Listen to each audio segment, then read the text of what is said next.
So let's look at the process of becoming a driving instructor. There's 4 points to this. First being a criminal's records check to make sure you're a fit and proper person. There's videos on all these separate bits as you go through here. The other bit we call the part 1. So the first bit hasn't got a name to it. It's just a criminal records check. Then we've got the part 1, which is your theory. So it's a theory test. So you need to pass that, and you get as many goes as you need at that. Then you go on to the part 2. Funny they're done in order like that. It's a bit coincidental there. Then you go on to the part 2. You can't take the part 2 test till you pass the part 1. And you can't take the part 1 until you've got a criminal records check back. But again, other videos will explain that in more detail. Part 2 is your ability to drive. It's an advanced driving test. And the part 3 is your ability to teach. The part 3 is being changed as we speak, and the consultation is going on at the moment.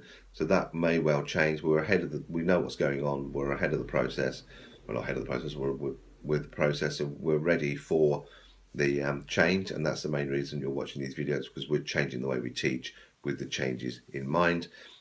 Because we want you to be ready for those changes. That's the 3 parts you've got. So criminal records check, then you've got part 1, part 2, part 3. Difference between part 2 and part 3 and part 1 is you get 3 attempts at each of those. And if you fail 3 attempts, then you have to start again from the beginning, but not until 2 years after you've passed the first one. Hopefully that makes sense. And so there's videos go into much more detail on what those parts mean.